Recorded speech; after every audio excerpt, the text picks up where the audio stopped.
함께 오늘 살펴볼 하나님의 말씀은 사도행전 3장 1절부터 10절의 말씀입니다. 나와 함께 가겠니라는 제목으로 함께 말씀 살펴보도록 하겠습니다. 한 절씩 교독해서 읽도록 하겠습니다. 제9시 기도 시간에 베드로와 요한이 성전에 올라갈새 나면서 못 걷게 된 이를 사람들이 메고 오니 이는 성전에 들어가는 사람들에게 구걸하기 위하여 날마다 미문이라는 성전문에 두는 자라. 그가 베드로와 요한이 성전에 들어가려 함을 보고 구걸하거늘 베드로가 요한과 더불어 주목하여 이르되 우리를 보라 하니 그가 그들에게서 무엇을 얻을까 하여 바라보거늘 베드로가 이르되 은과 금은 내게 없거니와 내게 있는 이것을 내게 주노니 나사렛 예수 그리스도의 이름으로 일어나 걸으라 하고 오른손을 잡아 일으키니 발과 발목이 곧 힘을 얻고 뛰어 서서 걸으며 그들과 함께 성전으로 들어가면서 걷기도 하고 뛰기도 하니 하나님을 찬송하니 모든 백성이 그 걷는 것과 하나님을 찬송함을 보고 그가 본래 성전 미문에 앉아 구걸하던 사람인 줄 알고 그에게 일어난 일로 인하여 심히 놀랍게 여기며 놀라더라. 아멘. 우리 좌우에 계신 분들과 인사하면 좋겠습니다. 좀 전에 이렇게 지휘하시면서 하기 전에 이렇게 했더라고요. 옆에 있는 분들과 뭐 이렇게 이렇게 해야지 웃는 시대를 우리는 살아가고 있습니다. 네, 그렇죠. 여러분은 교회가 기대되십니까? 그 예수님이 기대가 되십니까? 네, 여러분은 참 정상이십니다. 이게 참 쉽지 않은 거예요. 그러니까 교회라는 이미지를 떠올릴 때 우리가 생각하는 떠오르는 이미지가 있습니다. 따뜻하고 하나님의 엄마의 품과 같고 또 하나님께서 내가 지치고 쓰러질 때마다 나를 만나주시고 나를 일으켜 주신 곳이다라고 우리가 생각을 하죠. 모든 사람들이 다 그렇게 생각을 하면 얼마나 좋겠습니까? 얼마 전에 제 친구 목사가 굉장히 여기저기 이제 설교를 하러 많이 다니는 친구가 있어요. 이런데 저희가 모교에서 설교를 해달라고 부탁을 받는 건 굉장히 목회자로서 영광인 거거든요. 그래서 총시 신대원에서 이 친구한테 와서 설교를 해달라고 개강 수련회 설교를 해달라고 해서 이제 준비를 하고 있는데 그 교목실에서 메일을 보냈대요. 그래서 내용을 봤더니 설교할 때 이런 부분들은 좀 삼가 주십시오. 이런 부분의 내용들은 삼가 주십시오라고 요청하는 메일이 왔다고 합니다. 세 가지 주의사항이 있었는데 첫 번째는 외모를 평가하거나 비하하는 언급들은 그런 발언들은 주의해 주십시오라고 이야기합니다. 이게 요즘에요, 여러분 세상이 진짜 많이 좋아졌습니다. 그리고 정상화되고 있습니다. 우리가 농담으로도 저 사람 뚱뚱하다, 못생겼다, 뭐 이런 것들을 사람이 다 하나님의 형상이기 때문에 그 사람들의 외모를 우리가 평가하거나 비하하는 발언들은 굉장히 지금 세상에서 이렇게 얘기하면 무식하다, 저 사람은 인간이 덜 됐다라고 얘기합니다. 우리 교회 안에서도 이런 얘기가 없어야겠죠? 모든 사람이 다 하나님의 작품이죠. 그러니까 그런 사람들의 외모를 평가하거나 비하하는 언급하는 발언들을 삼가 주십시오 요청이었고, 두 번째는 성차별적인 언어들, 차별적인 언어들을 사용하지 말아 주십시오. 정치적인 언어를 사용하지 말아 주십시오라고 이야기를 했대요. 여기까지는 뭐 너무 이해가 다 잘 되는데, 세 번째는 신대원생들한테 교회에 대한 부정적인 메시지를 좀 전하지 않으면 좋겠습니다라는 부탁을 했다라는 거예요. 그래서 이게 이해가 되지 않아서 부정적인 얘기를 하지 말라는 이야기가 왜 이런 내용들이 있는지, 그래서 교목실에 설교하러 가서 이제 물어봤다는 거죠. 그러니까 그랬더니 뭐라고 얘기하냐면, 오시는 목사님마다 신대원에 매일 체프를 드리거든요. 근데 오시는 목사님마다 다 하는 얘기가 뭐냐면, 한국 교회가 지금 어렵다, 힘들다, 지금 우리 때보다 너희 때는 훨씬 더 힘들 것이다 라는 메시지를 계속 전한다는 거죠. 지금 이 신대원생들 한참 꿈을 꾸면서 또 이 복음의 감격하고 뭐 어떤 교회를 하나님께서 디자인하셨는지 이걸 알아가기도 바쁜데, 지금 오시는 목사님마다 지금 이 신대원생들이 보기에는 저 목사님 정도도 나는 지금 안 되고, 저분 너무 설교도 잘하고 목회도 너무 잘하는데 저분이 지금 목회하는 그 현장도 너무 어렵고 또 저분이 목회하던 그것도 나는 할 만큼 자신이 없는데 앞으로의 교회는 더 힘들 거다, 이런 메시지들을 신대원생들이 들으니까 계속 좌절하고 낙심하면서 지금 신대원도 미달이 되는 판에 지금 이 친구들의 사기까지 다 꺾이는 그런 상황이다라고 이야기하고 있는 것이죠. 한국교회의 부정적인 모습보다는 복음 안에서 기대와 소망을 가질 수 있는 메시지를 전해달라고 이야기를 하는 거죠. 이게 지금 신대원생들은 어떤 사람들입니까? 지금 각자 교회에서 청년부에서 열심히 사역을 하고 헌신하다가 지금 내 인생을 하나님께 드리겠습니다라고 헌신해서 풀타임 사역자로 그 신대원에 들어간 친구들인데, 지금 이들까지도 이 세상 가운데 지금 있는 그 영적인 패배주의 또 무기력함에 빠져서 지금 신음하고 있는 지금 시대를 우리가 살아가고 있다라고 하는 거죠. 이번 주에 제가 페이스북 SNS를 하다가 어떤 목사님 글을 보고선 충격을 받았어요.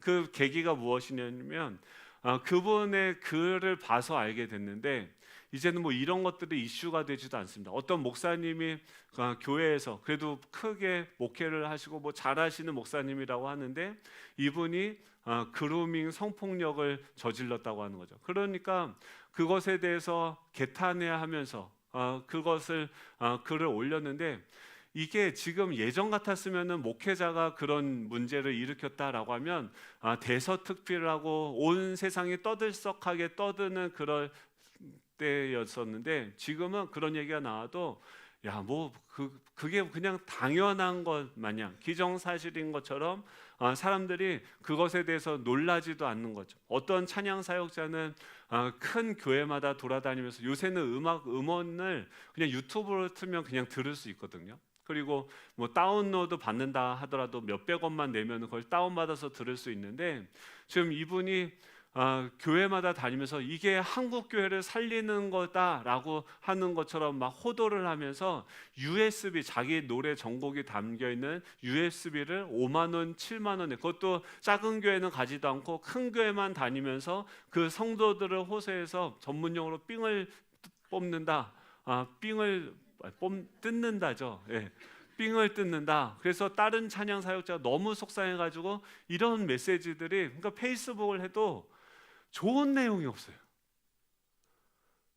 막 내가 좋아했던 그 뭐 팀 켈러 목사님, 좋은 목사님들은 좀 오래 사셔서 책이라도 좀 많이 쓰지, 빨리 가시고 좀 빨리 가면 좋겠는 것 같은 목사님들은 계속 여기저기 다니면서 막 진짜 꼴보기 싫은 그 얼굴들을 드러내고 있는 이 현실을 어찌 하십니까?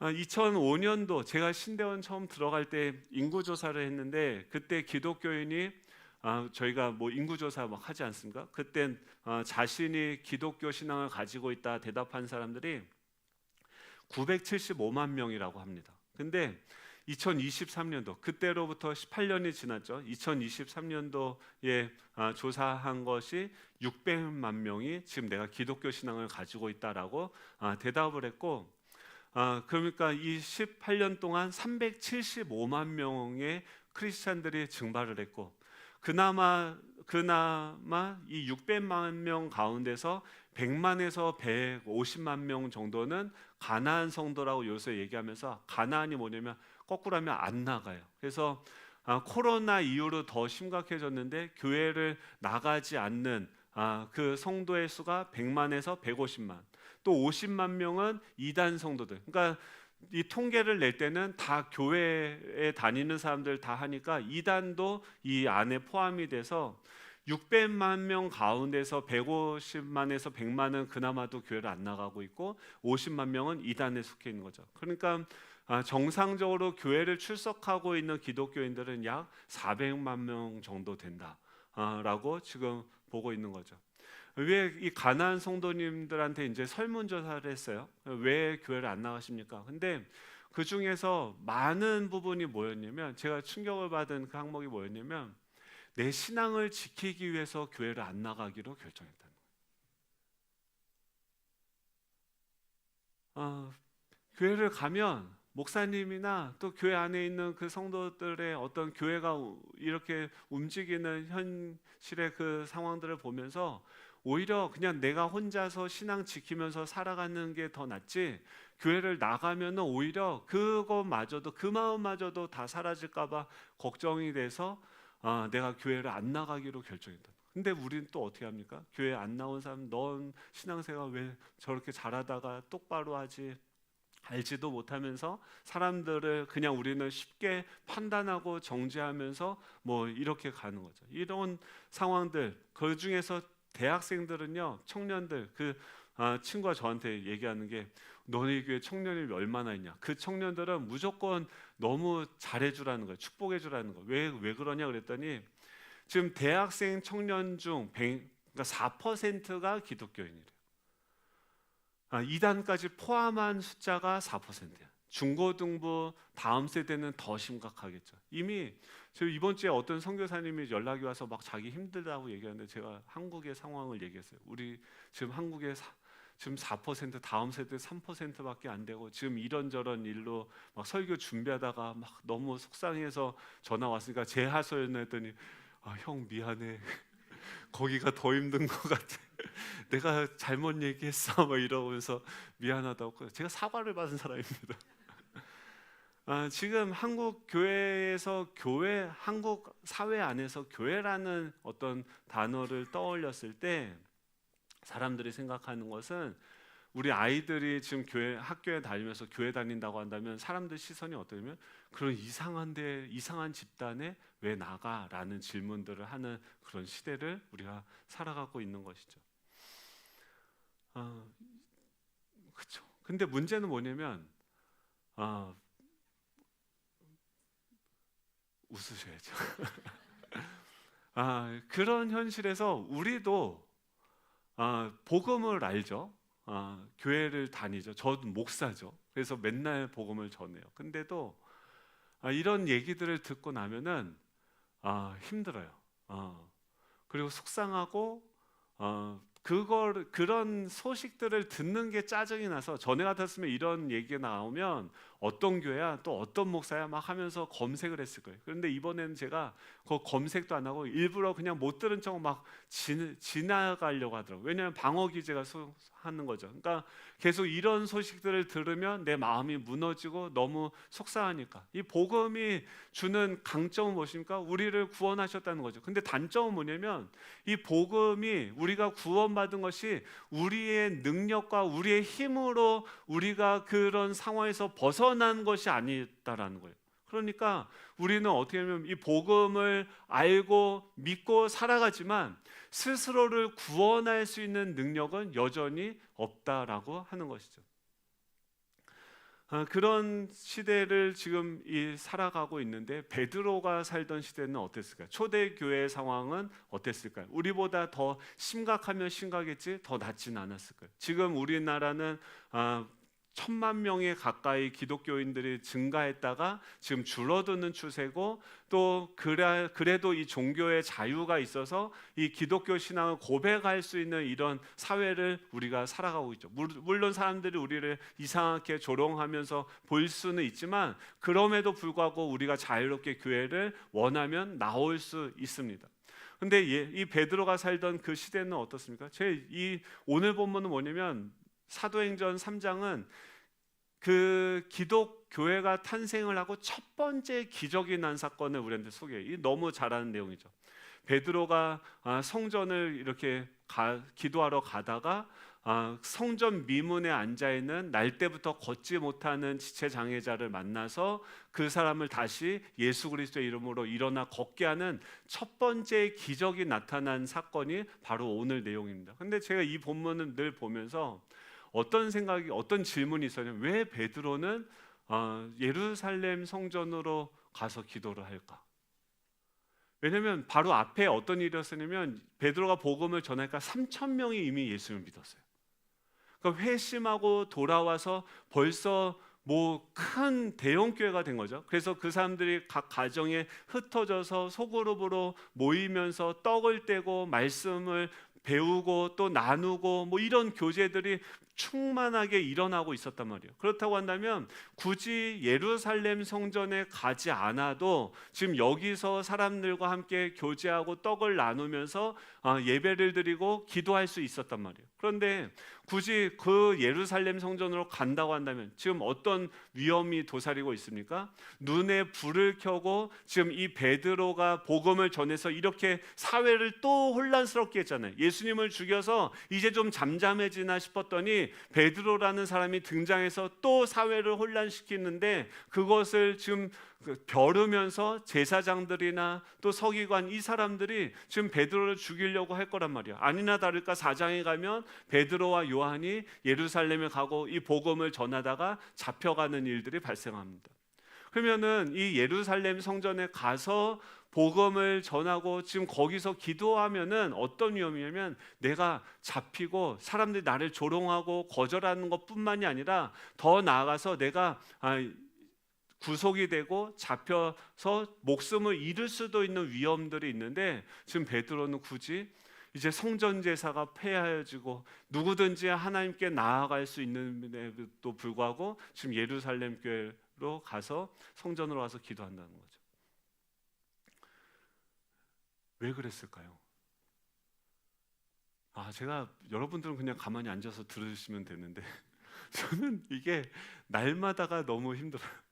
그러니까 말씀을 전하고 나면 내일 본문은 또 새롭게 하나님의 말씀을 주셔야 돼요. 주일 어제도 우리 초동부 와서 막 엄청 올스타 재밌게 하더라고요. 막 밑에 텐트 쳐놓고 막 거기서 불 꺼놓고 막 게임도 하고 여기 캠프파이어도 하고 또 막 거기 불멍한다고 하면서 그 마시멜로랑 뭐 이런 것도 거먹고 또 여기 치킨하고 피자 시켜서 막 저녁도 먹고 했는데 제가 하나도 못 먹었어요. 와, 그 좋아하는 치킨 피자가 보이는데 치킨이 아니고 피자가 아니에요. 마시멜로 하면서 애들 불멍하는데 거기 계속 돌아다니면서 저는 뭐 하고 있냐면, 주여 말씀을 주옵소서. 이 너무 뻔한 말씀인데 여기서 뭐 전하는 메시지는 뻔하잖아요. 복음을 전하니까, 우리 있는 나사렛 예수 그리스도의 이름을 전하니까 그 안진뱅이가 날때, 이런 표현도 안 되죠. 이 날때부터 걷지 못하던 자가 일어섰다, 이런 메시지를, 복음이면 능력이 된다, 복음이면 다 된다, 이런 메시지를 전하면 되는데, 제가 이번 주에 어떤 일을 경험한지 아십니까? 우리 박창길 집사님 아버님이 이제 저번에 굉장히 위도가 있었단 말이에요. 전부터 우리가 가서 한번 복음을 전하자 이런 얘기를 했었는데, 근데 시간이 계속 가면서 언젠가 집사님도 저한테 미안하니까 집이 구미 외관이세요. 여러분 구미를 아십니까? 마이구미의 구미가 아니고 네. 그래서 거기 머니까 요청하기도 미안하고 또 저도 이제 뭐 스케줄이 있으니까 계속 밀리는 거죠. 그런데 갑자기 위도가셔서 돌아가실 뻔했단 말이에요. 그래서 저희들이 이게 우선순위가 중요하니까 빨리 가서 복음을 전하자. 제가 가면서 어느 정도 자신이 있었어요. 왜 그러냐면, 이런 경험들에 비춰봤을 때 이렇게 먼 거리를 가서 복음을 전하고 할 때는 하나님이 앞서가셔서 이미 다 준비를 해놓으셨어요. 그래서 가면은 어떤 집은 이 가족들도 그분하고 갈 때는 어떻게 되냐면, 목사님 가셔서 내가 눈치를 보고선 집에 들어갈 테니까 아버지 심기가 안 좋으면은 아예 거기도 엄청 멀었거든요. 거기까지 갔는데 들어오지 말라고, 괜히 뺨 맞고 욕 먹는다 뭐 이런 집도 있었는데, 거기 가니까 그 아버님이 목욕 제기하고 완전히 환영하면서 받아주고 다 준비가 돼 있더라고요. 그래서 그분이 영접하고 막 우리 막 기뻐하면서 돌아오면서 저는 막 개선장군처럼 의기양양하고 돌아왔단 말이에요. 이게 한두 번이 아니라 여러 번이 있었어요. 그래서 이번에는요, 저희가 중보기도도 하고 저도 그 어느 때보다도 기도를 많이 하고 준비하고 갔는데 어떻게 됐겠죠? 아버님이 막 치매가 있으실 때 정신이 왔다 갔다 하신대요. 근데 그날따라 정신이 얼마나 똑바르신지 다 논박하면서 근데 몰랐던 사실을 알게 된 게, 젊었을 때 교회를, 그러니까 평생 안 다니신 게 아니라 젊었을 때 교회를 다니셨더라고요. 근데 교회 다녀서 음악을 워낙 잘하셔서 성가대 지휘도 하고 막 하셨는데, 교회를 나가니까 뭐 이제 뭐 봉사도 하고 헌금도 하고 열심히 교회 생활을 한 거죠. 그러고 나서 이제 사회생활도 하는데, 사회생활을 하니까 교회 나간다 하니까 사람들이 다 조롱하고, 등신, 너 교회 다니면 그 예수쟁이고 등신이다, 계속 반복해서 하는 게 뭐냐면, 내가 교회 나갔더니 교회는 엄청난 의무만 우리한테 부과하고 봉사하게 하고 힘들게 하고, 그래서 이걸 다 했는데도 나한테 돌아오는 건 뭐냐면, 세상에 나가서 교회 다니는 등신이다. 그러니까 사회생활을 이렇게 하면 내가 못하겠구나 하면서 그때부터 교회를 안 나가고 세상에서 살기 위해서 그렇게 했다는 거예요. 근데 그 말을 계속 반복해서 하시는 거예요. 그러니까 이전에 교회를 다녔던 그 기억이 이분에게는 어떤 것으로 기억으로 남아 있습니까? 커다란 상처로 남아 있고, 교회를 다니는 거. 그래서 막 저희가 안타까워가지고, 그 등신이라고 했던 분들이 어딨냐, 지금 다 돌아가시지 않았냐. 그리고 지금 뭐 사람들을 만나고, 내가 사회생활을 뭘 하시냐, 이제 맨날 집 안에 계시지 않냐 막 하면서 아무리 얘기해도 그때 그 상처로 눈과 귀가 가려져서 안 된다라고 얘기해요. 그래서 결국 제가 포기하고서 이제 나왔어요. 나오면서 제가 이제 인사를 드렸더니, 또 와, 자주 와 말씀하시더라고요. 근데 그 아버님이 그렇게 말씀하셨으니까, 그러니까 저희가 간 거를 싫어하시진 않았어요. 사람을 좋아하고 우리가 간 거에 대해서 좋아하셨는데, 근데 그분이 또 와, 자주 와 라고 얘기하시는데, 그때 이렇게 씩 웃으시면서, 그분은 진짜 순수하게 말씀하시는데 그 표정과 그 말이 저한테 잊혀지지가 않는 거예요. 근데 그게 어떻게 해석이 되냐면, 너 진짜야? 너 이렇게 먼 거리를 와서 나를 사랑한다고, 나를 구원한다고 뭐 이렇게 와서 복음을 전하고 있는데, 너 진짜야? 진짜 날 사랑해? 정말 나를 위해서 여기까지 와서 복음을 전하는 거야? 제가 이렇게 한 대 맞은 것 같아요. 제가 가면서 계속 그런 거예요. 그러니까 제가 전에 막 좀 뽐내는 것도 2% 있었어요. 내가 가는 데마다 문이 열리고 복음을 영접하게 된다, 하나님이 그렇게 하신다, 뭐 이런 것들을 내 안에 어떤 경험으로, 승리의 경험으로, 또 이거 막 자랑했을까요? 안 했을까요? 자랑했죠. 근데 그게 아니구나, 이게 안 되는 거구나, 이 숙제를 하나님이 주셨어요. 저 또 갈 거예요. 될 때까지 갈 거예요. 근데 하나님이 계속 오면서 주시는 마음이, 교회가 하는 게 뭐냐, 우리는요 다 뭐만 하고 있냐면, 진짜 하나님이 우리를 사랑하셔서, 복음은 무엇입니까? 우리를 사랑하셔서 이 땅까지 낮아지신 거예요. 이 사람이 날 받아들이든 안 받아들이든 그 사람들한테 가서 그 사람을 사랑하고 또 말씀을 전하고, 그들의 연약함을 대신 짊어지고, 내가 대신 핍박을 당하고 고난을 당하고 죽기까지 그 사람을 사랑한 게 교회 공동체였어요. 예수님이 하셨던 일이 그거였어요. 사랑하는 일이었어요. 왜 이 사람들이 이렇게 사랑하는가? 하나님을 사랑하고 하나님이 이 사람들을 사랑하니까 딴 거 없어요. 그냥 그 사람을 사랑해서 그 사람에게 가서 그 사람을 도와주고 함께 시간을 보내주고, 그 사람의 표정이 어떤지, 그 사람의 마음이 어떤지, 이런 것들을 살폈는데, 어느 순간 이 핵심은 없어지고, 내가 이렇게 했더니 하나님이 이렇게 사람들을 많이 모아줬고, 이게 그냥 뭐 조금만 교회가 성장하면, 교회 우리 이렇게 하면 100명 모입니다, 이렇게 하면 자랑하느라 바쁘고요. 이 사람들이 뭐 다니면서 자랑하느라 바쁘고, 뭐 그거를 또 그렇게 하면 되는 줄 알고 쫓아가면서, 예수님은 저 구석에서 한가하시다고 연락이 왔습니다, 여러분.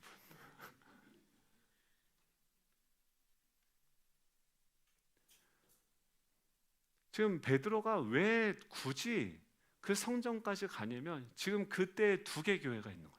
하나 교회는 예수님이 머리가 살아계세요. 그래서 건강하게 지금 사람들이 회심하고 사람들이 낳고 그 결과가 나타나서 하나님을 찬미하면서 떡을 떼고 말씀을 나누고 서로 교제하면서 사랑하고 막 이 사람이 아프다고 하면 어제 이 사람 노예였는데 나는 양반 신분인데 이 사람이 와서 내 형제가 되고 내 지체가 되고 야 하나님이 우리를 이렇게 구원해 주셨지 그러면서 그 구원의 은혜로 인해서 기뻐하면서 서로를 또 세워주고 또 어렵다고 한다면 내 것을 팔아서 섬겨주고 이런 살아있는 생명이 넘치는 공동체가 있고 또 하나의 공동체는 그 성전의 기능을 완전히 상실한 교회가 있는 거예요. 그게 뭐예요? 예루살렘 성전이에요. 거기는 400년 동안 아기가 태어나는 소리가 들리지 않았어요. 사람들이 변화되지 않았어요. 종교 지도자들이 하는 사람들이 그냥 강도가 돼서 그냥 직업 목사가 돼가지고 거기서 어떻게 하면 내가 인정받고 어떻게 하면 내가 살아갈 수 있을까, 어떻게 하면 우리 교회가, 건물은요 아주 삐까뻔쩍입니다. 이 헤롯 왕에게 돈을 받아서 그것으로 그 어느 시대보다 솔로몬의 성전보다도 더 엄청난 건물을 건축하고 있는데 생명의 능력은 상실하고 그곳에 가서 예배를 드리고 해도 내 영혼에 전혀 아무런 변화가 일어나지 않는 죽은 교회가 그곳에 있는 거죠. 베드로가 이곳에서 기도하는데 이 생명이 흘러 넘치는데 그 생명이 어디를 향해서 흘러가냐면 하나님의 마음은 여전히 어디 있냐면 그 예루살렘 성전에 여전히 과거에 갇혀서 여전히 이 생명 이미 이 땅에 임한 그 하나님의 나라의 그 구원의 풍성한 능력을 경험하지 못한 채로 여전히 좌절과 절망 가운데 이 죄의 종노릇하며 살아가고 있는 그 사람들에게 베드로를 걸어가게 하시는 거예요. 근데요 그곳을 향해서 기도하면요 여러분 보는 관점이 달라져요. 기도하면 이 전에는 기도 안 할 때는 어떻습니까? 지금 우리가 할 수 있는 게 뭐가 있을까요? 기도밖에 없어요. 베드로가 어떻게 변화됐습니까? 베드로도 지가 뭐 잘한 게 없어요. 어떻게 지금 뭐 사도가 되고 뭐 전도한다고. 저도 목사인데 늘 이런 소식 들으면 그냥 한 방에 무너져요. 와 그래도 목사님은 좀 다르지 않습니까? 똑같아요. 오히려 저가 더 약해서 맨날 새벽 예배 설교하라고 말씀에 저는 목사니까 맨날 그래도 와야 되잖아요. 이 자리를 못 벗어나잖아요. 그래서 절 목사를 시킨 게 아닌가 싶어요. 만약에 이런 시대가 됐다고 한다면 저는 어땠을까? 노코멘트입니다. 하나님이 아주 빼박으로 딱 박아놔서 계속 하나님한테 기도할 수밖에 없게 만드는데 왜 베드로가 지금 구시 기도 시간이야. 아침에도 기도하고 오후에도 기도하고 저녁에도. 우리 하루에 한 번 하는 것도 힘든데 그거를 아침에 오후에 저녁에 그 또 예루살렘 성전까지 가서 이건 유대교의 풍습이고 이것을 지키지 않아도 돼요. 이제 그냥 아무 때나 그 사람들 모여 있는 데서 기도하면 되는데 거기를 굳이 가서 그곳에서 기도하는 거예요. 왜 이렇게 기도할까? 그 영혼들을 위해서 중보하면서 기도해요. 거기 가서 그 죽어있는 그 성전의 기능을 지금도 수많은 그 제물들이 하나님께 드려지지만 하나님의 생명을 경험할 수 있는 그곳에 가서 예수 그리스도가 우리 가운데 오셨음을 이들이 알게 해주십시오. 거기서 중보하는 거죠. 여러분 그 사람들의 아프고 그 사람들의 주저앉고 상처난 그곳을 향해서 성령이 임하면 이 하나님의 능력이 우리에게 임하면 그 죽어있는 곳을 향해서 나아가게 되는 거예요. 그곳으로 한 걸음씩 한 걸음씩 주님과 함께 걸어가면 사람들이 나를 조롱하고 나를 욕하고 나를 잡아서 나를 구속할 수도 있는데 그 한계와 그 방해들을 각오하면서까지도 그곳까지 나아가게 되어지는 거예요. 사도 베드로가 왜 기도했냐면 살려고 기도하는 거예요. 날마다 이런 수많은 좌절과 조롱과 이 두려움, 어제는 이 구원의 기쁨이 넘쳐서 사람들에게 전도하고 3,000명이 돌아왔는데 아침에 일어나니까 또 제로예요. 어제 임하였던 그 은혜들은 어제고 오늘 살기 위해서 또 이곳에 계신 하나님께 나아가서, 왜냐하면 베드로 자신은 변한 게 없어요. 여전히 무식하고 여전히 배운 게 없고 여전히 어부 출신의 그 시골 사투리 쓰고 있는 그 베드로예요. 그럼 그가 사람들 앞에 서기 위해선 힘이 필요해요. 능력이 필요해요. 지금 이곳에서 하나님이 나를 이처럼 사랑하신다, 이 십자가에서 주님이 나를 위해서 전부를 내어주셨다, 그 하나님이 이 사망을 이기고 부활하셔서 승천하셔서 보좌 우편에 앉으셔서 지금 나를 보고 계시고, 그런 나를, 성범아 일어나, 너 가서 나에 대해서 증거해 주지 않겠니? 야 성범아, 저 하늘을 봐, 저 풀들을 봐, 저 하늘에 있는 새들을 봐. 내가 창조한 거야. 그 하나님의 임재와 그분의 말씀이 나에게 임할 때 우리는 이 두려움의 현실들이 낯설게 보여지고 하나님의 작품으로 보여지고, 이 사람 한 사람 한 사람을 향한 기대와 소망이 살아나기 시작하는 거죠. 근데 이게 그냥 되지 않아요. 계속 우리 안에 있는 죄와 상처와 이 어둠의 세력들은 우리를 끌고 계속 감옥으로, 그 바닥으로 넘어뜨리는 거죠. 이게 누굽니까? 베드로가 가다가 한 사람이 눈에 들어오는 거예요. 맨날 거기 있었는데, 이 사람 유명해요. 맨날 그 자리에서 성전 미문 제대로 자리 잡고 거기 앉아서 구걸하면서 사는 인생. 여러분, 두 종류의 사람이 있어요. 구걸하면서 사는 인생이에요. 지금 이 나면서부터 못 걷게 된 이 절망뿐인 인생인 이 사람이 마치 뭐를 보여주는 것입니까? 그 시대에 예루살렘 성전에서 예배를 드리면서 또 여전히 허무하고 공허함에 일어나서 걷지 못하는, 이미 400년 동안 그 외세의 침입에 이 영적인 그 어둠의 권세의 종노릇하면서 태어나면서부터 일어나서 걷지 못하는 그 영혼들이 이 한 사람의 눈에 보이는 영혼으로서 그 베드로의 눈에 들어오는 거예요. 여러분, 이 나면서부터 걷지 못하게 된 사람의 특징은 무엇입니까? 이 사람은요, 자기가 원하는 대로 걸을 수가 없어요.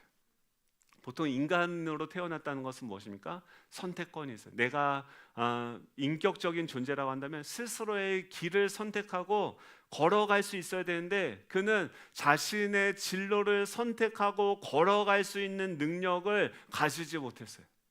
어렸을 때부터, 지금도 그래요. 지금도 날 때부터 걷지 못한 다음 세대들이 너무 많아요.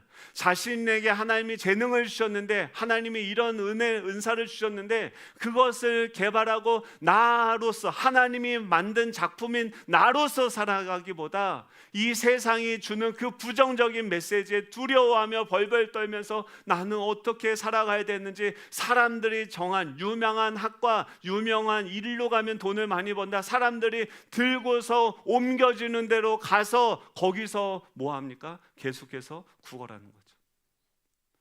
자신의 불행한 그 약점을 자기 인생의 밥벌이 수단으로 사는 안타까운 삶을 살아가요. 장애를 가진 것도 속상한데 그것을 상품화해서 사람들의 동정을 사서 밥벌이, 자신의 생존의 수단으로 삼고 있는 거죠. 이 사람만 그렇습니까? 아니요, 다 그래요.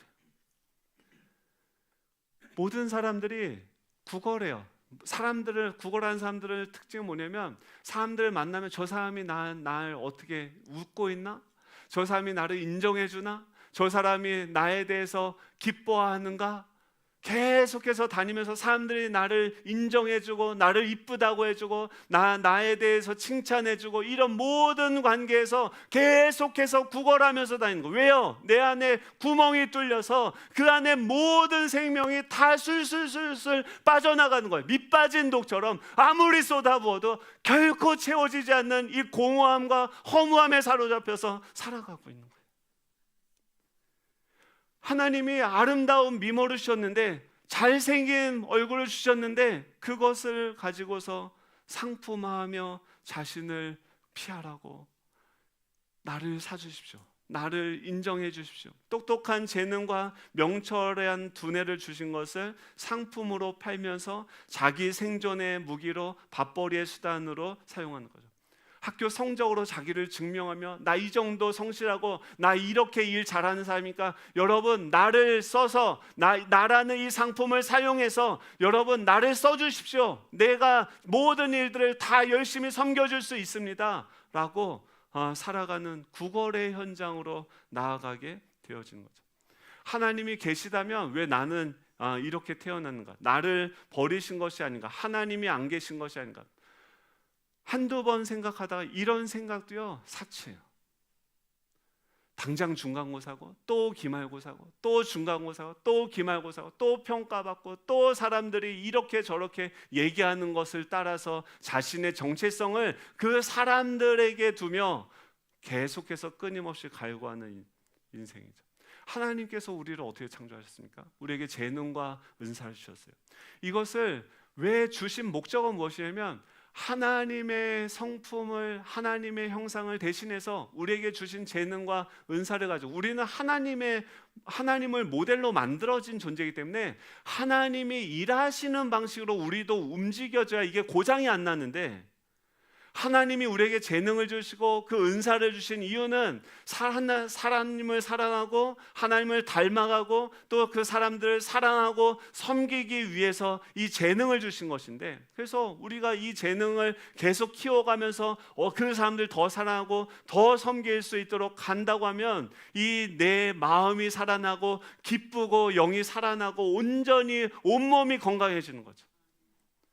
근데 그렇게 하나님의 영광을 사용하는 것이 아니라 그것을 이기적인 목적으로 사용하고 그것을 사용하면 사용할수록 용도가 잘못되었기 때문에 그 인생은 불안해져요. 돈을 벌지만 마음에 평안이 없습니다. 끊임없이 목마름과 허무함 때문에 열심히 행동을 합니다. 왜냐하면 가만히 있으면 불안하니까. 자신이 없으니까 무언가를 해야지 마음이 편해집니다. 자신을 소비하여서 존재를 사려고 하지만 밑빠진 독에 물 붓기처럼 자신을 잃고 자신을 직면하는 것을 두려워해요. 그래서 늘 포장하고 과장하고 사람들에게 노출되어지는 그 현장으로 나아가는 것보다 그냥 숨고 내 자신을 그 안에 두려는 거죠. 그러면서 어때요? 점점 나이 들어가는 자신을 보면서, 나이가 들어가는 자신의 적나라한 모습을 보면서 두려워하죠. 늙어가고 병들어가고 외롭고 고독한 자신을 정직하게 보지 못하고 끊임없이 이 노화로부터 벗어나려고 애를 쓰고 발버둥을 칩니다.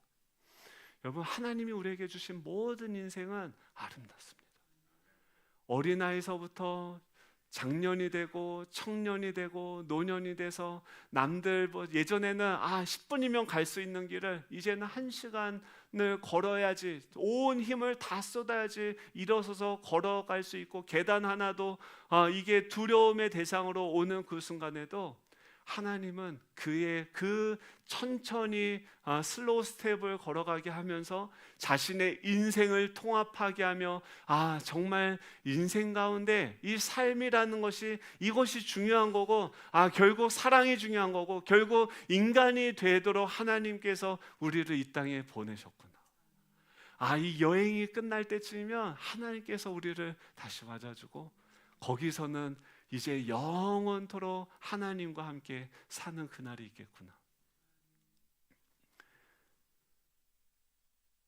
이게 우리에게 재능을 주신 이유인데, 그런 사람들 주변에는 또 뭐가 있습니까? 등쳐먹는 사람만 있어요.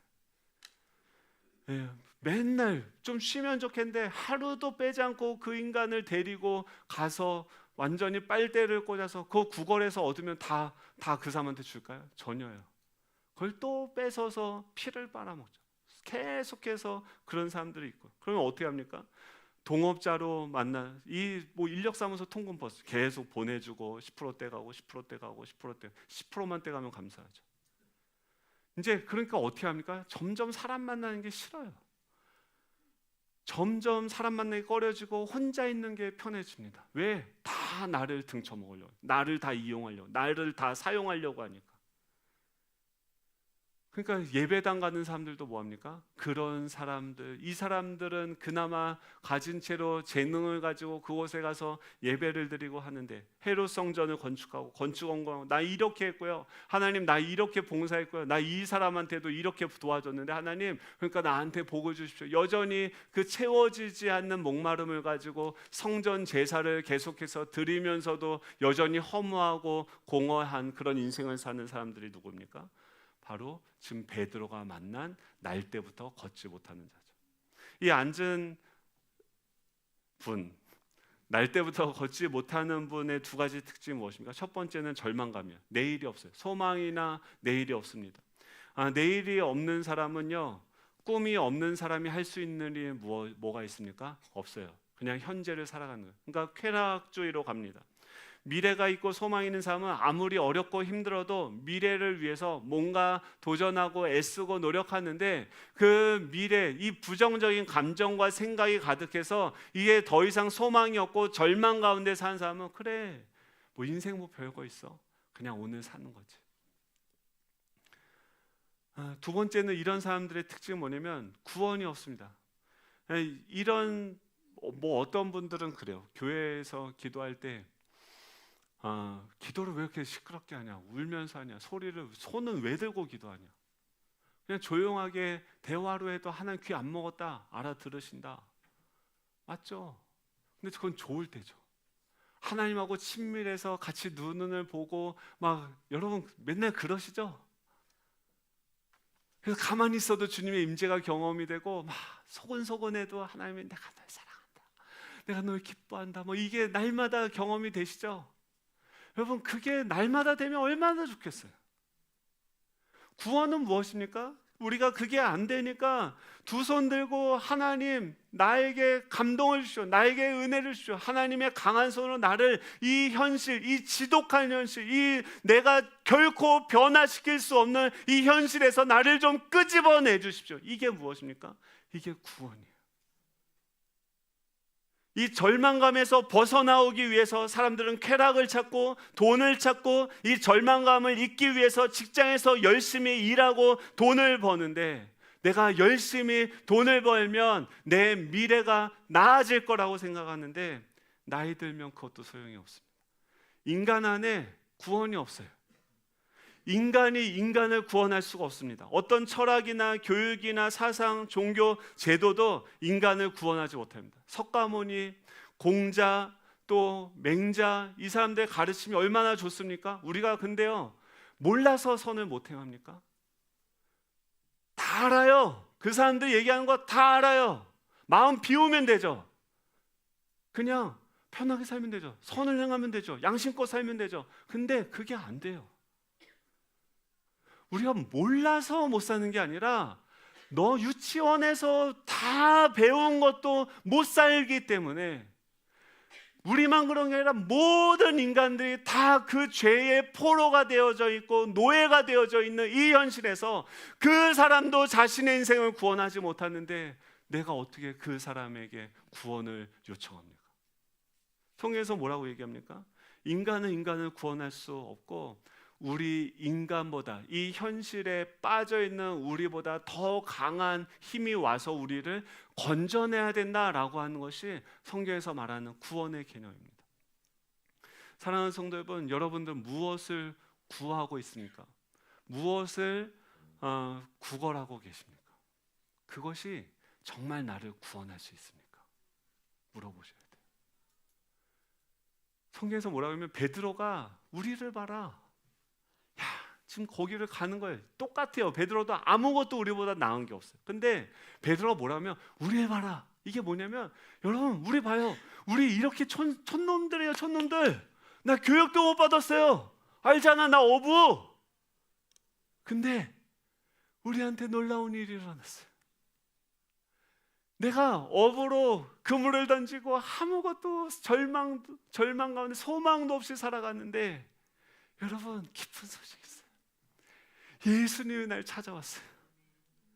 나한테 한번 만나서 내가 그냥 모른 척 했거든요. 나 또라고 나한테 뭐 반석이 될 거다. 부담스러운데 절로 가세요. 나 그냥 내 인생 살 거예요. 근데 또 거길 찾아오더라고요.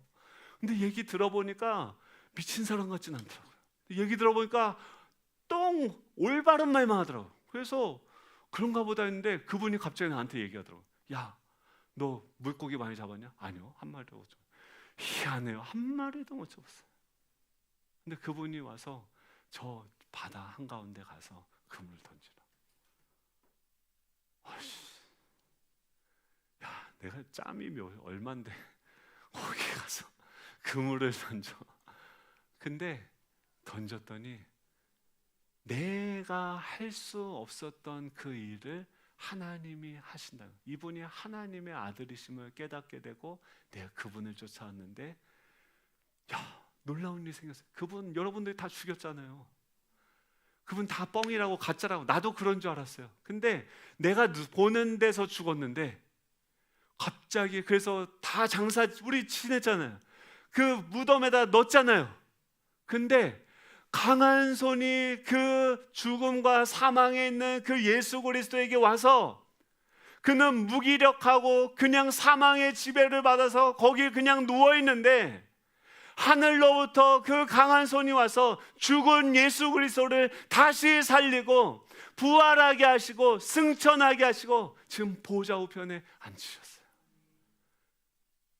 여러분, 우리를 주목하십시오. 나한테 금은 없어요, 은은 없어요, 나 아무것도 여러분들보다 잘난 거 하나도 없어요. Nothing. 근데 나한테 있는 게 있어요. 예수 그리스도 나사렛. 여러분들이 촌스럽다고 얘기하는 그 나사렛 예수 그리스도의 이름이 나한테 있어요. 그분이 지금 이곳에서 우리와 함께하고 계시고, 여러분, 그분의 이름을 부를 때 그분이 회개하고 그분의 이름을 부를 때 그분께서 구원을 이루신다고 하셨어요. 여러분, 믿으세요? 그리고 그 말만 하는 게 아니에요. 그 친구에게 가서 그 손을 붙잡고 일으키는 거예요. 여러분, 교회가 해야 되는 게 뭡니까? 세상도 다 교육도 하고요, 구제도 하고요, 세상을 개혁하고 병을 고치고 세상 다 합니다. 교회는요, 교회만이 할 수 있는 일이 있어요. 이건 뭐냐면 죄와 사망과 사단의 권세의 종로를 타고 있는 우리 인생을 송두리째 빼앗겨서 자신의 인생을 자신이 대로 살아가지도 못하는 그 인생들을 구원하시는 이 하나님의 능력, 이 날 때부터 걷지 못하는 자를 다시 일으켜서 다시 걸어가게 하고 성전에 들어가서 그가 하나님을 기뻐하면서 찬양하는 거예요. 나 자유 얻었네, 너 자유 얻었네, 우리 자유 얻었네. 하나님께서 쇠사슬을 나에게 풀어주셨습니다. 하나님께서 나를 걷게 해주셨습니다. 내가 한 거 아무것도 없는데 하나님이 나에게 오셔서 나를 일어나게 하셨어요. 여러분, 이게 복음입니다. 베드로를 변화시켰던 이 날 때부터 걷지 못하는 자를 오셔서 이 친히 일어나게 하셨던 그 주님이 지금도 살아계시고 그 주님을 증거하게 될 때 그 주님은 계속해서 우리를 일으키시는 거예요. 여러분, 제가 가고 오고 하면서 계속 들었던 생각이 뭐였냐면, 교회가 뭐 하는 데인가? 교회가 뭐 하는 데인가? 나는 뭐 하고 있나? 저도 정신 조금만 못 차리면 껍데기로만 사역해요. 사람들에게 보여지는 것만 하려고 그래요. 그게 아니라 하나님이 지금 울고 계시는 거예요. 예루살렘 성전 보면서 안타까워하고 계시는 거예요. 한국에 보면서 속상해 계시는 거예요. 기도하는 건 뭐냐면 내 안에 여전히 내 욕망들, 두려움의 생각들, 수많은 내가 인정받고 유명해지고, 저도 책 쓰고 막 유명해지고 불려다니고 싶어요. 다 그렇죠. 근데 기도하면 하나님이 진짜 도움 안 되는 데만 보고 계세요. 주여, 교도소 가니까 거기 목사들이 안 와요. 왜냐면 전도해가지고 믿고 교회 와도 문제예요. 주여, 근데 그런 데 가면 감동을 주세요. 진짜 근데 그거 못해요. 저도 못해요. 지쳐요. 근데 기도하면 하나님이 어떻게 해요? 힘을 주시는 거예요. 하나님 그런 건 또 열심히 일하고 계십니다. 나는 절대 포기하지 않는다. 넌 구미 외관으로 다시 가야 된다. 될 때까지 가야 된다. 그 할아버지가 뭐라고 얘기하면 자주 오세요 하는데 진심이냐? 근데 거기서 일말의 희망을 봤어요. 저분이 진짜를 원하는구나. 진짜 예수님을 만나고 싶어 하는구나. 여러분, 여러분들의 삶의 현장에서 주님이 여러분들을 인도하십니다. 우리는요, 우리 스스로도 못 일어나요. 그래서 맨날 왜 베드로가 아침, 점심, 저녁 기도했어요? 살려고, 오늘 살아갈 힘을 달라고 기도하는 거예요. 근데 그 기도하다 보면 어느 순간에 나를 채우고, 내가 널 존귀하게 생각한다, 내가 널 사랑한다, 내가 널 기뻐한다, 내가 너를 통해서 사람들을 살릴 거야.